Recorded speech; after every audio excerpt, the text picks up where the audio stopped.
কুৰমাৰা গজাৰিকান্দি two Pipulbari সংযোগী পথ প্ৰায় ৮ কোটি টকাৰ কামখিনি ভালে মতন চৰকাৰে আমাক দিলে। আমাৰ অত্ৰ অঞ্চলৰ ৰাইজ সুকীয়া হ'ল যে আমি এই বাটেৰে অহা যোৱা কৰিম।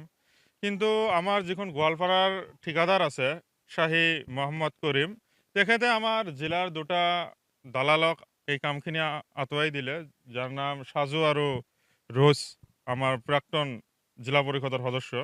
তেখেতে মানে আকৌ দুজনক এই কামত নিয়োগ কৰিলে, কৰি কামখিনি এনেকুৱা দুৰ্নীতিগ্ৰস্ত কৰিলে। নিম্নগামী সামগ্ৰী মানে যিখন শিলগুটি আৰু চিমেণ্ট যিখন ব্যৱহাৰ কৰিছে, ইয়াত একেবাৰে নিম্নগামী সামগ্ৰী ব্যৱহাৰ কৰিছে। অকল বালি আৰু শিল মিক্স কৰি এই কামখিনি কৰিছে, চিমেণ্ট দিয়াই নাই ক'ব গ'লে। ইয়াৰ কাৰণ এটাই যে একেবাৰে নিম্নগামী সামগ্ৰী দি কাম কৰিছে। তাৰ কাৰণে আজি কাম সম্পূৰ্ণ নোহোৱাৰ আগতে জহি খহি গৈছে। এই ক্ষেত্ৰত জহি খহি গৈছে যে অভিযন্তা কি ইয়াত পৰিদৰ্শন কৰিবলৈ অহা নাই নেকি? অভিযন্তা পৰিদৰ্শন কৰিবলৈ আহিছিল যদি এই জহি খহি যোৱা অংশ কি তাৰ চকুত পৰা নাই? নিশ্চয় পৰিছিল।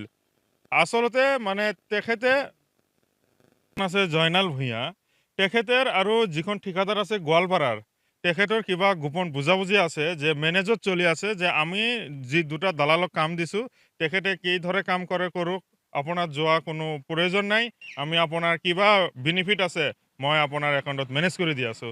নহ'লে অভিযন্তা যদি ইয়াত ষ্ট্ৰিক্ট থাকিল হয়, তেনেহ'লে আজি এনেকুৱা ধৰণৰ কাম হ'ব সম্ভৱ নোৱাৰিলেহেঁতেন। কাৰণ আমাৰ দুখীয়া ৰাইজ এটা আজিকালি যে কমপ্লেইন কৰিব তাৰো সাহস নাইকিয়া হৈছে।